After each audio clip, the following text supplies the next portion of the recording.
Hey there, John, Howdy, Ryan. and welcome back to another episode of the Socratic. So we're continuing on our discussion of an article titled "AI is Destroying the University and Learning Itself." Apparently, we had too much to talk about for one video, so we're gonna continue on. What else have we got, John? And again, this article is written by Ronald Purser. Um, so he has this term that he brings up in the article called the technopoly. And he says that basically we surrender judgment to technological imperatives. Efficiency and innovation become moral goods in and of themselves. Speed and optimization replace reflection and dialogue. Instead of augmented intelligence, we get simulated learning. I thought that was pretty poignant. Again, it's a lot of this kind of business lingo, this idea, things that corporations that are all about maximizing profits, they do care about things like speed and optimization. But again, is that the purpose of learning? Is that the purpose of formulating our own ideas and figuring out who we are as individuals and what we believe about the world? Is that really something that we need to be speedy, or is it actually better if it is, a longer process? Yeah, and most things that are rewarding require effort. They require time, right? What there's that whole rule of 10,000 hours what it takes to be an expert. And obviously, if we think that ChatGPT is going to make everyone an expert, then ultimately no one is, right? If you have to put 0 hours in to be at the cutting edge of quantum physics or the cutting edge of physiology, then you don't really know anything. It's just ChatGPT. And as we all know, ChatGPT isn't creating anything new. Yeah, see how I go.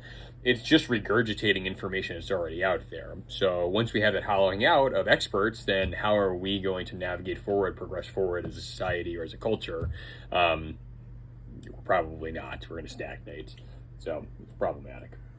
And something I'm thinking about is like just getting an answer like that's great for like a test, or if you're participating in like a trivia contest or something perhaps, but that's not really like what life is about, right? Like just having the answer and being able to read it back doesn't, like you said, doesn't mean we actually understand anything about what that answer actually like means. Like I'm not going to become an expert on infectious diseases or something by prompting ChatGPT and do I even know maybe what some of the words that are used are, the technical terms, like there are all of these, and I guess the rabbit hole is you could just keep asking more questions or something to ChatGPT, but like at some point, are we actually understanding any of these things, or are we just again like simulating intelligence? Are we just like pretending like we understand? Are we actually just the emperor with no clothes?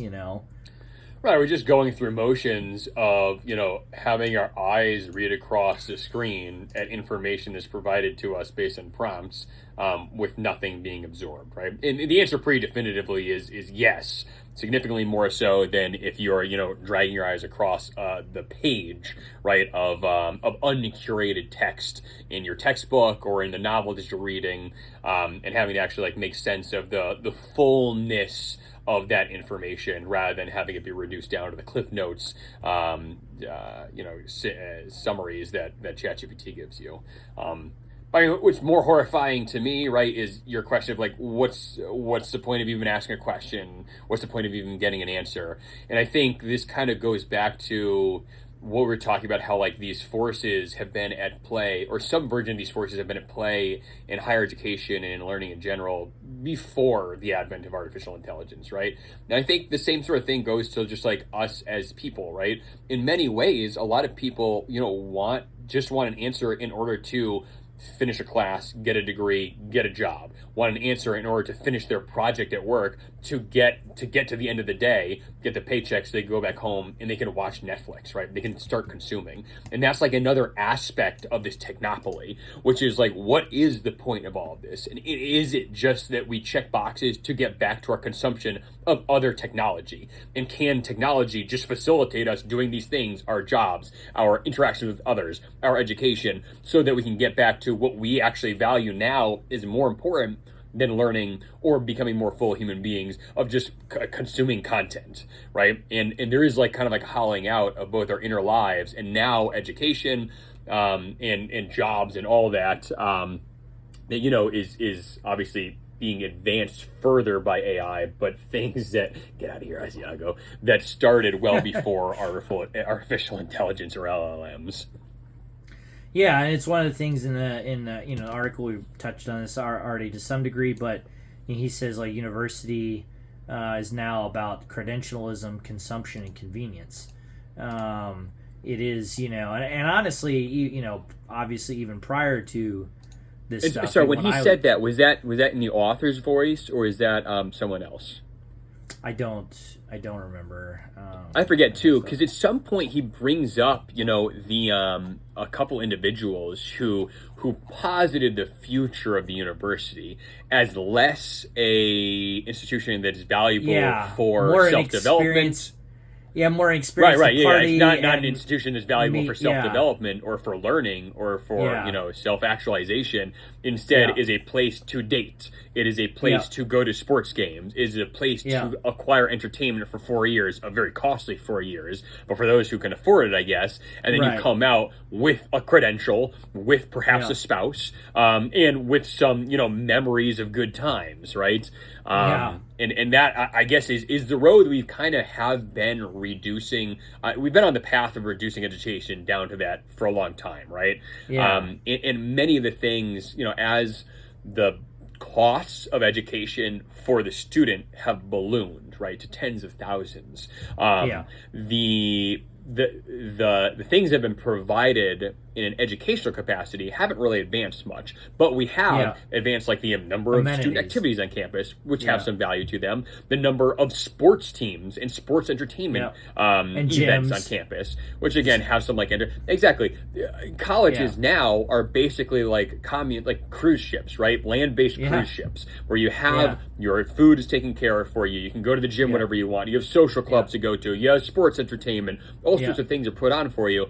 And how much is all of that, you know, really valuable to that core educational goal of creating people that have meaningful visions for their lives and have deep inner lives and can form deep connections with their fellow citizens, right?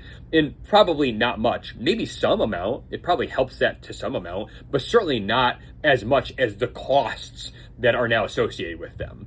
So, you know, all of this occurred, again, before artificial intelligence. It's not being helped by artificial intelligence, but artificial intelligence is just exacerbating it. Because now all those things could potentially be the highlights, right? Could not just be the highlights, they could be the whole thing itself. The goal. If now all the learning is totally outsourced to ChatGPT, now you're just there for all the amenities, right? Which it seems to be the opposite of what's supposed to be happening. Right, absolutely. It's upside down. Backwards. He has this line: as corporatization increases class sizes and faculty workloads, the temptation is obvious. Let ChatGPT write lectures and journal articles, grade essays, and redesign syllabi. So even that's on the professor side of things. And then he says, all this pretending calls to mind an old Soviet joke from the factory floor. They pretend to pay us, and we pretend to work. In the Chatversity, the roles are just as scripted and cynical. Faculty, they pretend to support us, and we pretend to teach. Students, they pretend to educate us, and we pretend to learn.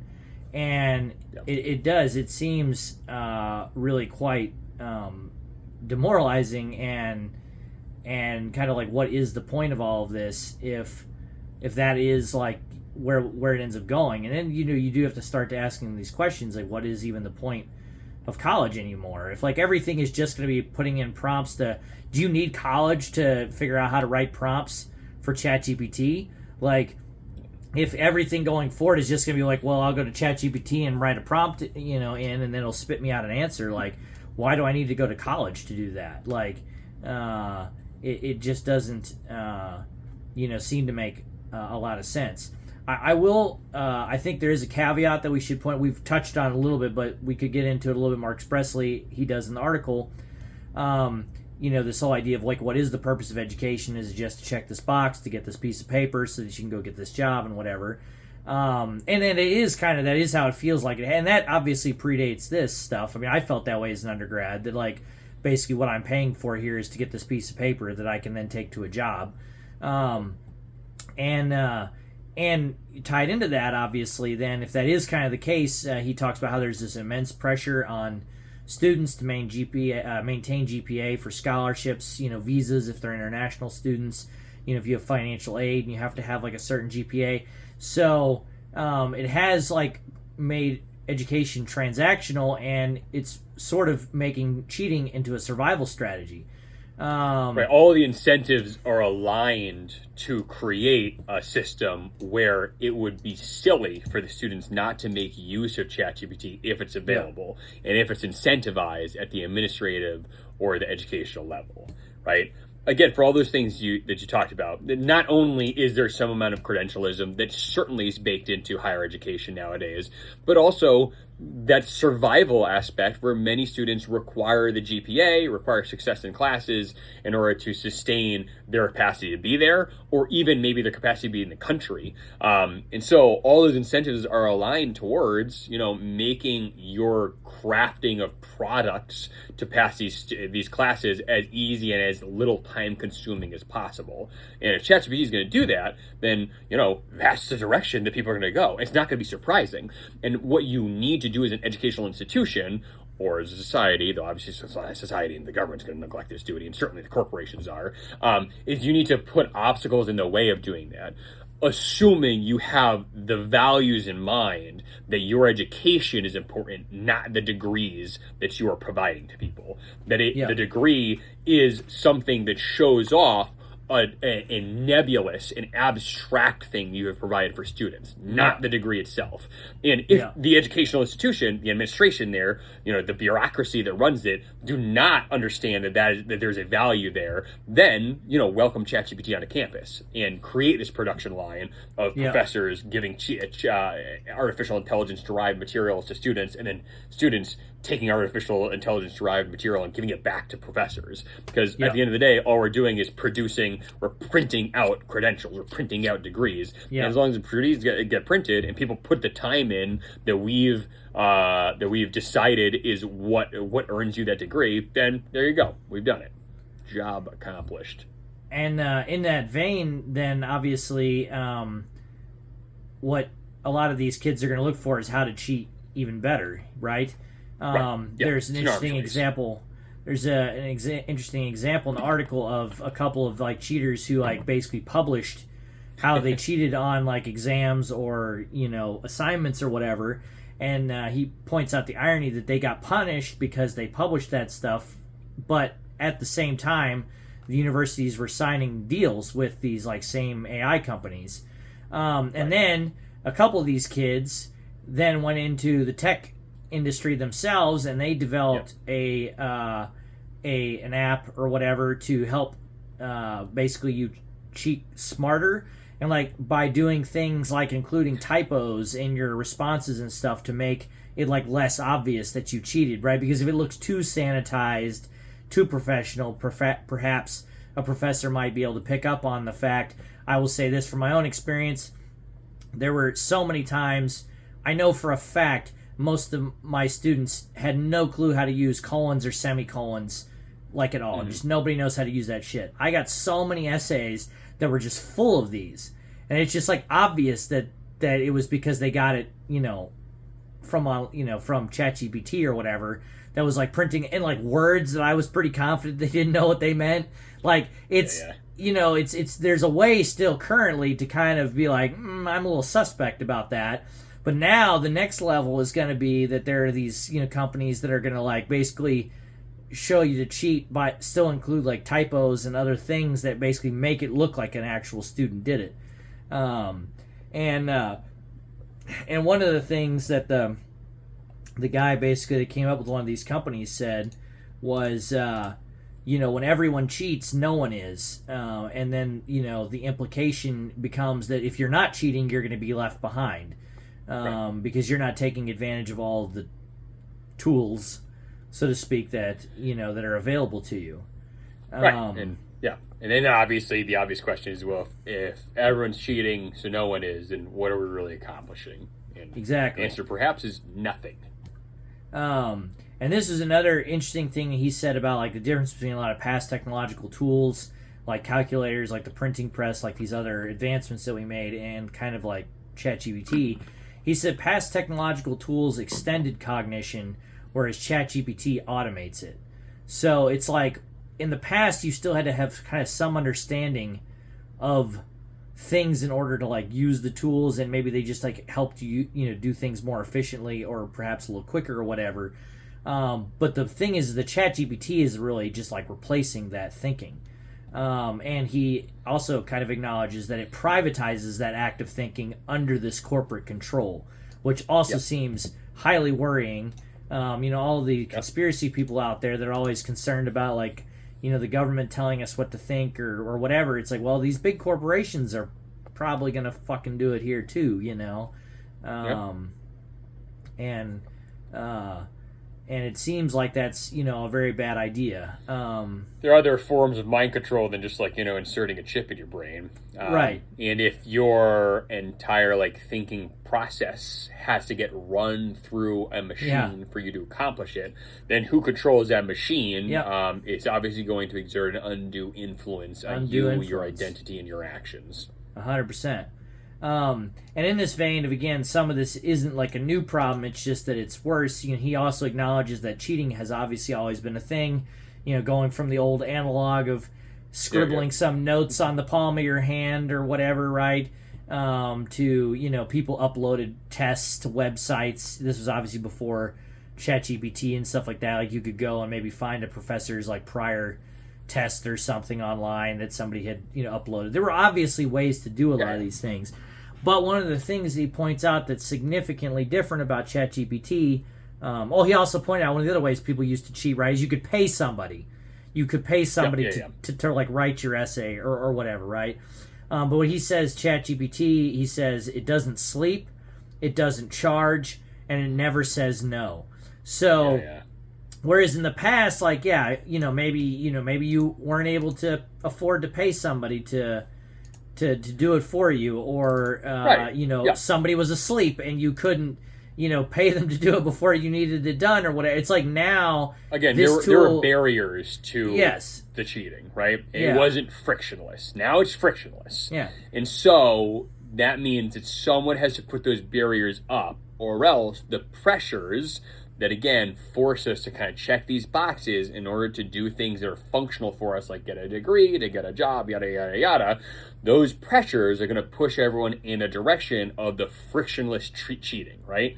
So someone has to start putting up barriers, and it could be the government regulating the artificial intelligence companies. That doesn't seem to be happening in the United States. It could be the artificial intelligence companies finding some ethics or morals. That doesn't seem like that's going to happen. Or the closer to the problem source would be the administration or the educational institutions themselves, right?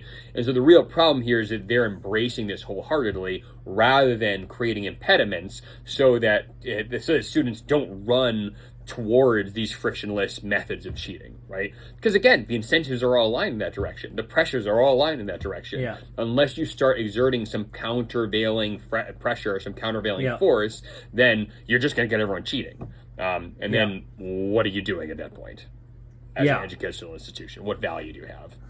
Yeah, absolutely.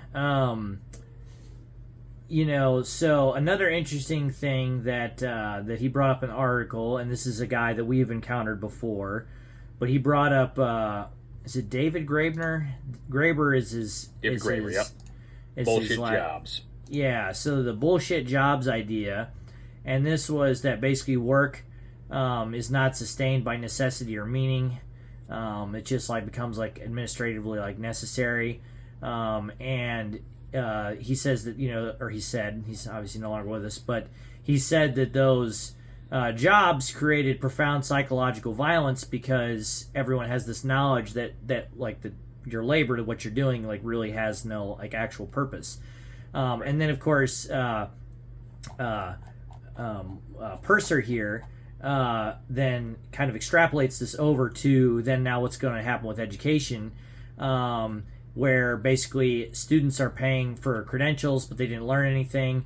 Faculty, are grading work, are grading assignments that students, didn't write, and then employers are going to get graduates that didn't actually learn anything. And then the degrees are going to become like meaningless at some point. Like that's the risk we run.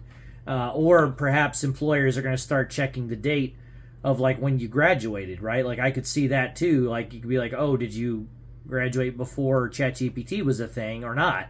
And it feels like at some point, like this could even in the market, there could start to be some type of selection factor that will occur for people not really wanting to hire, college graduates from the last, since 2021 or whenever exactly this stuff started to hit the market, so to speak, because they're going to be like, wondering like what really do they have here? At one point he said he actually he was quoting somebody, but he said that this professor or whatever was saying that basically we're going to have more and more students that are emerging with degrees that are essentially illiterate, and that seems like that's going to have some real negative, kind of impact for actual people in the real world. That they'll have paid these tens of thousands of dollars, and maybe at some point they're not going to be able to get the jobs anymore because what kind of is the point of all of this, if you're not like actually learning anything. Another sort of sad outworking of all of this is that he was talking about in the article how a lot of professors that have been obviously doing this for some number of decades prior to this, stuff are getting more and more disheartened, and it's just becoming like a common question that they're asking each other is like, well, how much longer do I have to retire? Because, why do you want to like, put all this time and effort in on your part, even if you're not using AI to write your lectures or whatever, like why do you want to put all this effort in and then these kids are just going to give you this, ChatGPT bullshit back, and that's going to be what what you're going to be getting back. It just kind of makes there used to be a give and take. And then a la David Graeber, then the professorship becomes just another bullshit job, right? Where what you're doing is pretty much meaningless. You're just a middleman for AI products, cashing a paycheck now too. And the worst part probably is those that are most dedicated, that hold higher education the most esteem, that take their jobs the most seriously and find the most value in what they do, are probably the ones who are going to be most damaged by this current outgrowth of artificial intelligence, and most likely to be counting down the years retirement or trying to figure out how to retire sooner rather than later, right? So you get this brain drain on both ends, where not only has the university reduced funding for a professorship, not only have they introduced these tools where students don't have to do their thinking for themselves, but also just the quality of the professors, the actual humans that are there, is going to be reduced naturally by people selecting out because they don't like where all this is going. So it's just every factor, every direction you're getting hit, and the value of education as a good unto itself is being reduced and deteriorated. And then again, these are the people that do, all the studies that we rely on, that do all the science, that do all these various things. And if we end up just like basically killing the university, like who's going to do that stuff? Again, is it just going to be turned more and more over to private organizations that we have to rely on to do the science? And maybe if there is a profit, motive with pharmaceuticals or some things, maybe there will be some incentive to keep doing a type of research and things in some areas, but a lot of Right, Like, but eventually that generation is going to die of researchers, right? And who are we Yeah. replacing them with? Right. These ChatGPT enabled, yeah, automatons? Because Yeah. now if the students who are eventually going to become the researchers and the professors, and even if the institutions are gone, if we were looking for someone to do the research in the private industry or at the governmental level, we need people to do that, right? It doesn't seem like it can be ChatGPT. This doesn't seem sustainable, especially given that artificial intelligence right now can't generate new ideas. So we need humans to Yeah. have the new ideas. And if all the humans are being trained by the AI that was trained on the human data to Yeah. not have any new ideas, just consume, Yeah. take products from the AI and then Yeah. regurgitate them out, then who's going to have the new ideas? How do we advance Yeah. anything? We're setting ourselves up as a society, as a culture, To and stagnate. perhaps as a civilization for failure here. Yeah. And it's so strange because, like, the apocalyptic vision of artificial intelligence used to be they're going to launch nuclear warheads and decimate Yeah. all of humanity, right? And that would be one of those, Yeah. like, bang endings to human civilization. But maybe it's more of a we go out with a whimper like T.S. Eliot, where Yeah. we just vegetate ourselves to death because Yeah. no one's capable of producing anything or Yeah. advancing us in any direction because we're totally reliant on artificial intelligence. What- It's apocalyptic in a different way. It doesn't seem as outwardly apocalyptic, this article, but it is apocalyptic It is. in a certain sense, in that we are not going to be the humans, the civilization, or the culture that we thought that we were, that we once were, as we are hollowed out by exporting all of our knowledge and our inner life into this system that is controlled by people, that is run purely for profit. And it seems too like, what are we going to be reduced to? Just consumers of content, right? Like we'll just be Yes. sitting in front of screens, just absorbing content. But then at some point, right? Yeah, with our Big Mac and our Slurpee, Yeah. consuming into And- our body these Yeah. products, right, from corporations, and then the Netflix content Yeah. that's sent, maybe sent directly into the chips in our brains at that point. But then the question becomes too, at some point, like who's going to generate the new content, right? Like, if artists no longer know how AI to like, swap. yeah, that's the thing, right? Like at some point, Right. like the quality of our art Well, and everything is going to degrade as well. And again, this goes back to this has been happening for a long time, right? The rise of remakes and sequels and all that sort of stuff. The profit motive, wherever it touches, hollows out the values of those institutions, those projects, right? So AI slop, Sora, all that nonsense, these AI-generated videos are terrible, right? And they're worse than what Hollywood has been putting out. But Hollywood, for a long time, has been interested in just doing things, regurgitating what has already been shown to be enjoyed by people that they will pay money for. And so, there's been a hollowing out of our creativity as a civilization for a long time. This is going to, accelerate all that. Just like it accelerates the deterioration of our education, the deterioration of the content we consume, the deterioration of our inner lives. It's just accelerating all of these things that are a net bad for humanity. Yeah. It's just going to make everything more shallow and vapid.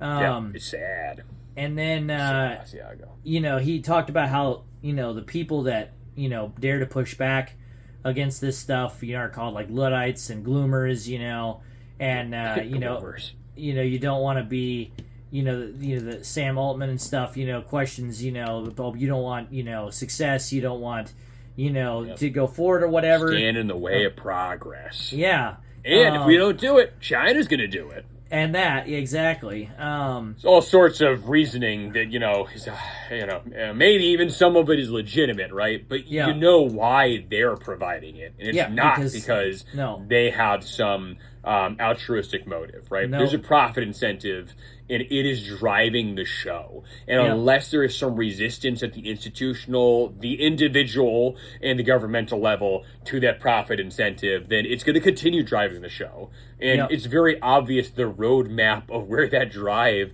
is going to get us, what the destination is. It's not good. Absolutely. And it feels so impotent, discussing these things and seeing these problems. And I the real problem is like, what do we do about it? And I don't know what that answer is, but probably some like legislation and things about this. But again, when Silicon Right, but I Valley mean, like on the individual owns level, the, like how do we get our political system yeah. that is broken? So how do we Yeah. fix that? That's a whole Well, other video, right? Well, I Right. guess on my individual level, out of principle and also my inability with technology, even as it already exists, I just refuse to use it altogether. I don't even know how it works. I've never even gone to ChatGPT once, and I just refuse to do it on all grounds because, to me, I just don't want to use it. It's not. I want to, maintain my own creativity and my own ideas and do my own work. Probably a good thing, yeah. Also, again, he kind of keeps going back to throughout the article kind of how earlier technologies were different from this, and he talks about how earlier technologies expanded agency, whereas AI is looking to replace agency with speed. So, instead of us having to do the work, to put in the time, to do the research, crack some books or even Google some articles or whatever, we just put in, in seconds, we put in some prompt and then we get this answer back. So, but again, is the speed really the be all and end all, with things, when, oftentimes what we really need out of this is learning how to actually do the research, how to find, the answers. A lot of times it's really the how that we benefit from than even what the ultimate answers that we maybe find at the end are or whatever. And speed is probably a non-zero activity or non-zero factor in most activities. Like, speed is not generally a bad thing on its own. However, as you said, if it's the be-all, end-all, if efficiency is the whole name of the game, then we put ourselves into a bad position. And this can be a tool, right? There are many things we do in the workplace and probably in education that a little bit of automation would go a long way towards, right? And automating those tasks will then provide us capacity and time and mental resources to pursue things that are more meaningful. However, that is not what is being marketed here, right? Yeah. It's being marketed as a way to augment your thinking and essentially to take away your agency in thinking, right? Or full disclosure, I use ChatGPT, right? So I'm a teacher. I use it exclusively for teaching things. I haven't waded into any personal stuff. I tried a couple times to have it generate slides and that sort of stuff for me, and I don't like what it produces. So either the perfectionist in me or the Luddite in me has rejected that. However, I do use it when I'm creating physics problems for my students. I always give them the answer so that once they do go through a complicated problem and get to the end, they can check and see did I do good, right? It's a feedback mechanism.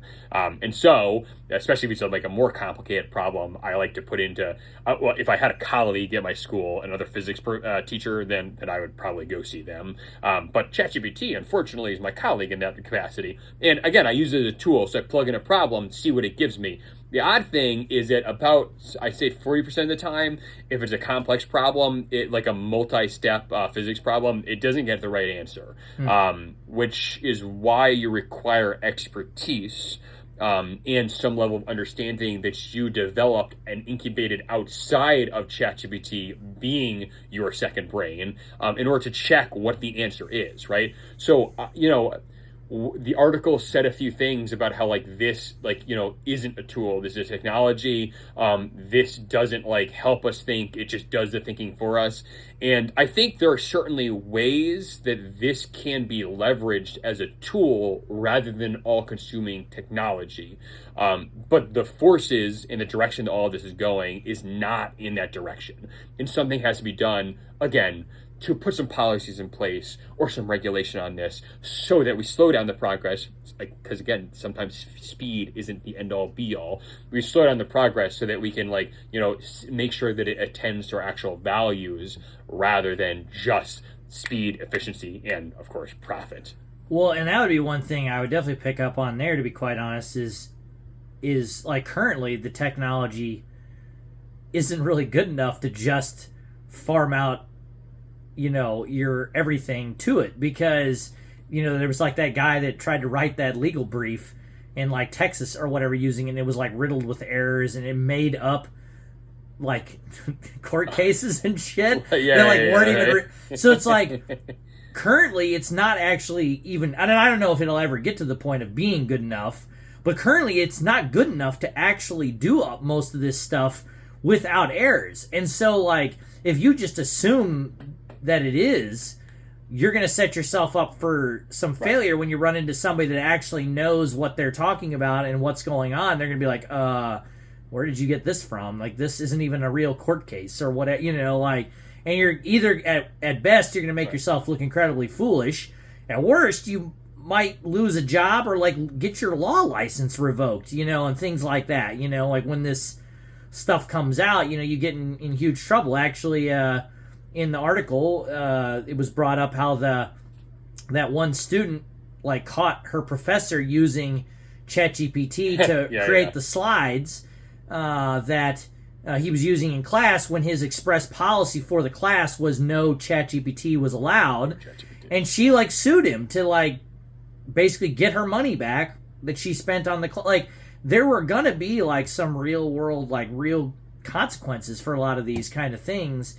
Right, at the individual level for now, but I think where your example went wrong, John, is if you file a briefing that was written by ChatGPT, it's only caught that's not real legalese if there's someone on the other end who actually knows what they're doing. And as we hollow out all of our understanding in all of these domains and farm it out to ChatGPT, how many people are there going to be left that can catch those sorts of things that have the actual expertise to analyze what a product is and see if it matches up with that domain of knowledge? So, like, at some point, we're just going to have a society of everybody sharing this, like, ChatGPT bullshit back and forth, and nobody even knows if it's, like, correct anymore or anything. Like, right, sharing it back and forth so that we can just be done with that, get back home to watch our AI slop that's AI created creativity, and then I guess go to sleep and wake up and do it all over again. And that's just what humanity is now. Yeah, it's a bleak outlook. No, it's wild. Also, I thought there was some commentary here. Actually, this is something that my girlfriend Kathleen comments on, because she worked in tech in San Francisco for a while, and she often will say things that, like, the tech industry is great at, like, causing a problem and then creating a solution to solve, like, the problem that they created. And so much of that came through in this article, because OpenAI facilitates cheating and then sells these, like, moral recovery strategies back to the universities that then get, like, concerned about cheating. And it's like he talks about the Silicon Valley. And those moral recovery strategies always position the responsibility on the individual, right? Yeah. Where it's like, we need to teach the students to be responsible ethical or use whatever of the AI. Yeah. We, those who created it, have no requirement of responsibility. But you have to teach the students who are there to learn how to be people. Yeah. Another thing to deal with the product that we, having been fully developed people, created and gave over to them. Yeah, and now, with your help, the administration at the institution. And now they have it's all backwards. Yeah, and now they have to, like, self-regulate, which we know how self-regulation goes. There's the that Dark Waters movie that's all about, how DuPont covered up the dumping of, and it turns out that that the EPA, when it came into existence, it didn't really have any regulations for these companies, and it just basically put in this self-regulation clause that, like, companies had to, like, self-report things and stuff like that. And so, like, obviously, but they just didn't report, like, a lot of the negative things that they knew about. And it's like, why? Right. Like, why would they? Like, they're making money off of it. Right. What incentive would they have to report those things? Yeah, and the same with, like, the students. If they're, like, obviously benefiting from these tools being dishonest and cheating, like, why are they going to bother trying to be ethical about it? Right, and I guess you go over, you zoom out. The artificial intelligence corporations, why are they going to bother to be ethical, right? No one's making them do that. The educational institutions are not pushing back on this, which obviously is only one specific domain of artificial intelligence implementation, right? There's workplaces, there's personal lives, all that. So probably the bigger issue is that there's no government supervision. There's no adult in the room telling them this is how things have to be, and this is how you need to regulate. These are regulations I've given you. Yeah. What's happening is they're left to their own devices, right? Like Dark Waters. And self-regulation is as good as no regulation at all. Yeah, exactly. And he talks about how that's what it is. The Silicon Valley circle of life is disruption, panic, and then profit. And that was like another kind of, I would say, kind of secondary perhaps point in all of this is how the tech industry obviously is, in many different ways beyond just, AI. They're profiting off of a lot of things that seem to be clearly detrimental to, society at large. And they're making huge profits doing it, and they're obviously buying off politicians from regulating them, and they're just running amok and dragging the rest of us down with them.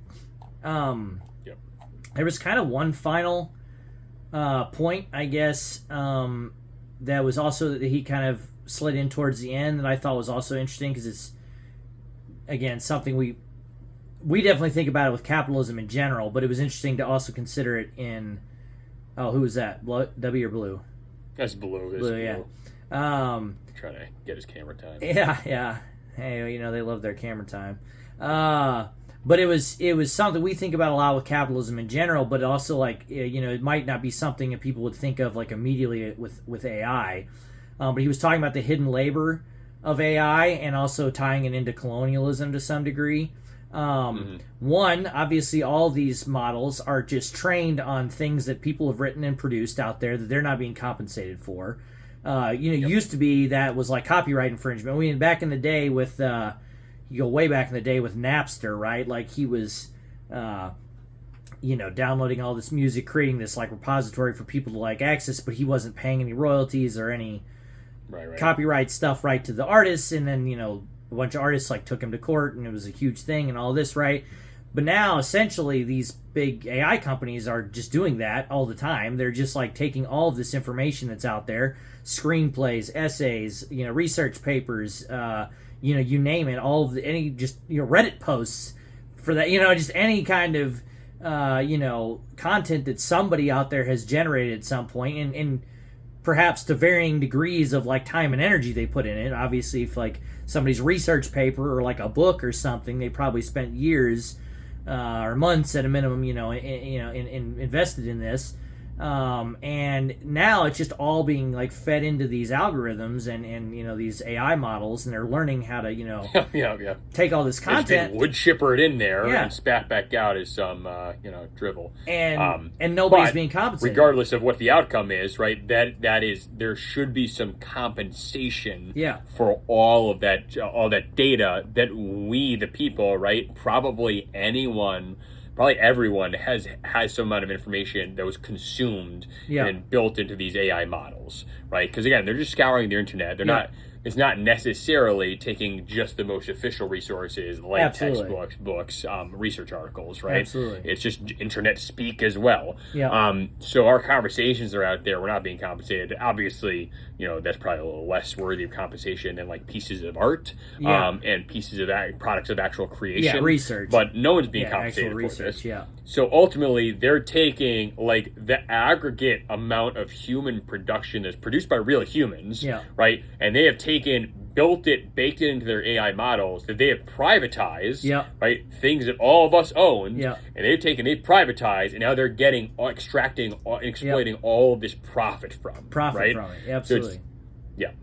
So and then sort of the colonial aspect of it is that a lot of like apparently like the content moderation and other things for this stuff has been farmed out to like low income countries where they can pay people peanuts to do this stuff, and it was talking about the psychological toll that's being taken on a lot of these people because they're having to review all of this content, and a lot of it is disturbing and things like that. Graphic, horrific, and they're not being very compensated for that. And he also pointed out how AI, the data centers, everything, it takes a lot of energy, it takes like a lot of water to like cool these things down, to maintain these data centers and stuff too. And those obviously have massive knock-on effects for the environment and all of our environmental concerns with, when we're at a time when, if anything, we should probably be somewhat retracting the amount of energy and things where now we're just going through the roof with how much energy these things are now taking on top. And has, those kind of things too. And he had another line about the industry in Silicon Valley, but they promise utopia and they outsource the damage.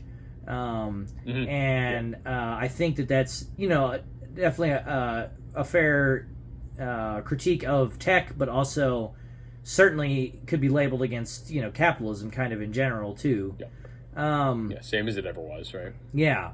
I mean, he kind of finishes on basically that they're this all this stuff is kind of taking the soul out of higher education. He actually does some elements of hope that he does put towards the end, is that there are a lot of like actual students themselves now that are pushing back against a lot of these things, that are not happy with the situation, that realize that their education is being hollowed out, and are raising these questions of like, what are we really doing here if professors are just giving us AI generated lectures and things, and then we're feeding them AI generated essays back. What is the purpose of all of this? And he does finish with his example of his own education in the past, obviously our education and things, and he points out that it was things were different in the past and they could be again, but obviously it will take a lot of concerted effort from students, professors, administrators, legislators, all these different levels of society are going to have to be involved to some degree here in the solution. So which would be difficult because all those mechanisms, all those levers of change, right, are thoroughly captured by this neoliberal capitalist project. At the political level, obviously the artificial intelligence companies are spending out the wazoo to lobby. And a large portion of our economy is currently propped up by this AI bubble. So it's going to be difficult. The road is long and arduous. The solutions are, while they can be gestured to, are going to be difficult to implement. Especially at the individual level, I would say, because even if like you make a choice like I have where you never go to use ChatGPT or whatever, if you have a child in the future and you do your best to not let them use these tools or whatever, right? The long-term problem is, even if you as an individual try to take the steps that you think are good, even things like social media, if you're trying to like limit your social media use, all these things, the problem is you still have to live in a world where these things are realities, and it's gonna impact you in some ways, regardless of all. You could have every bit of the best effort that you could try to make, but if society gets hollowed out because we don't have people that can think anymore, if our democracy just gets degraded further and further, famously Thomas Jefferson said that in order for democracy to thrive, to function well, you need an educated voter populace, and if an educated and informed, we're flushing that right down the toilet. And it's like, if we're no longer educated, if we're no longer informed meaningfully, if all we can do is write prompts to ChatGPT, these things are going to have real world consequences. If we continue to get rid of, there'll be knock-on effects. If we continue to get rid of philosophy departments and sociology departments, and these things where like we can't quantify immediately the cost benefits analysis and all the jargon from capitalism, of like how much money are we making, efficiency, all this kind of stuff. If you can't see that initially and we just get rid of all this stuff, well, what happens, at some point, again, maybe we even create some technology, but then, like, should we use it? Are we capable of asking those kind of important questions anymore, about all this stuff, And I guess in that way, perhaps it's unsurprising that in this, capitalist ecosystem, it's the philosophy departments and the sociology departments that are the first to get cut, right? Obviously, they're and like history. Less tied. There's like a direct, in history, right? And there's a direct reason, right? They're less tied to profits than some other more functionally profitable like the hard fields. Sciences and stuff. But then, if you wanted to get conspiratorial, or even if you just wanted to say, like, what, they're okay, the powers that be are okay with those departments withering and atrophying. Those are the departments that would pose the questions, the queries of what are we doing? Yeah. Why is it? Why are we doing it? And should we be coming up with a different solution to all of this? Yeah. Yeah, it becomes a real problem, and it doesn't seem like it bodes well, for the future. This might be a good opportunity for us to kind of wrap up by pointing out how, as Marxists, we think that a pure profit motive is not the best approach for all industries and sectors and elements of society. That there are some things that we need to do just because they're not because they make money, but because they're intrinsic goods that help our societies function well, that keep our political systems working properly, and that enrich our lives through art and other meaningful human pursuits that AI is going to cheapen and try to imitate, but isn't really going to be able to produce to the same level that humans can. Is AI going to be able to replicate the human experience of life in a novel, something that resonates with us, on a deep level? And it seems like, this is where we want people to see that capitalism, certainly completely unchecked and unfettered, is a bad idea, because you don't just want to ask, does something make money? There are other questions of human well-being, human thriving, all of these kinds of things that don't just get reduced down to profits and losses. And, right. And education. And toward that end, yeah, go ahead. There are a lot of technologies that we use that seem like they're neutral, right? Search engines, internet search engines, social media, and artificial intelligence, right? That seem like, we just gain better access to more things here, to more truth, to more social relationships on social media, to more information through search engines.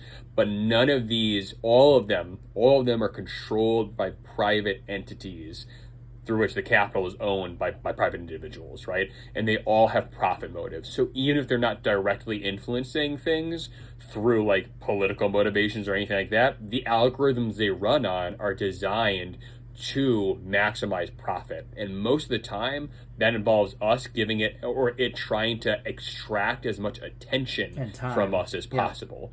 Yeah. So none of them are neutral, right? None of them are unbiased.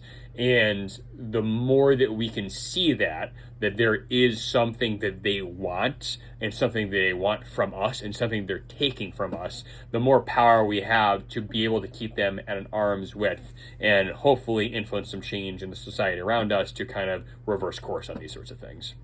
Yeah. So, hopefully the more we can raise awareness about these things, hopefully more people can understand the real risks and the real problems that are being faced through these new technologies that are changing our lives so rapidly here in the modern era. And again, it's not to say that most technologies have brought some good things with them. You're right. I mean, a lot of technologies have brought good and bad with them, or whatever. I think probably most of them have brought a period of disruption where the negatives were more obvious, but then eventually they grew to, society settled around them, and we kind of figured out some of those issues. Yeah. And maybe we'll do. Yeah, maybe we'll do that with this, but it does seem to be particularly pernicious in the fact that it seems to be it's replacing our ability to think. For ourselves, and that seems to be the thing that is most in that way it seems more like a technology, and in that way it seems more like a technology than a tool. And I guess perhaps the most concerning thing is the Silicon Valley mentality of, well, we're just going to implement it and we'll figure it out eventually, right? Yeah. And I don't know if we've really gone through that sort of a technological implementation on the rate and scale that we're seeing right now. Yeah. That is as significant to our internal processes as artificial intelligence. So we'll see what happens. And we've talked about speed a lot today. A lot of this is about the speed of getting out the answers and things. And I think one of the things that is so disconcerting about this stuff is, throughout history, obviously we had technological jumps. We had the wheel, we had, writing, we had, alphabets, right? We've had a lot of innovations and things that have taken place, but most of them took place like rather slowly. The gaps were quite large, maybe between technological jumps. And the thing is, so we had more time to adjust to the new realities and maybe figure out how to implement them properly and things like that. Whereas the problem now seems to be, it is really this speed. It's the pace at which these things are occurring, that it seems like it's outpacing, quite frankly, our ability to evaluate them and to understand them fully and to think about, like, should we continue down this, path, or should we pump the brakes a little, or should we take more time to, should we not maybe treat, students as guinea pigs, using this stuff in real time, maybe should we do some more thorough, testing, like we do for, pharmaceuticals and stuff. They have to go through all these clinical trials. There's a pace that's in place that's meant to, in theory, minimize the damage. And it seems like with a lot of this tech stuff, all the safety barriers are just removed, and it just, guns blazing, full speed ahead. And that doesn't seem to be the best, way to go about a lot of these things. And I think that's probably my biggest concern. It's not to say that, AI is going to be strictly bad. I'm sure that, we are obviously utilizing it already to help identify disease and some other things. There will probably be plenty of areas where it will aid us in various ways, but be useful and have benefits. But that's the key, right? It should be at most an aid, a tool that we can use to supplement our own abilities and knowledge. Especially in some areas where perhaps speed even is, useful, where a faster diagnosis in a medical setting is probably a good thing, as long as it is accurate, obviously. But the concern here is that if it takes away fundamentally, one of the most fundamental perhaps features of us as human beings is our ability to reason, is our ability to think. It's our brains. It's what separates us from most all other animals. I mean, other animals have varying levels of intelligence, but none of them are where we are, and none of them have shaped the world around them like we do. And if we don't have that anymore, if we don't have that ability to reason, to understand, to use our own cognition to understand and protect the world around us, it could probably have some pretty massive knock-on effects, up to and including destroying the planet that we live on and all of the other species that live here with us.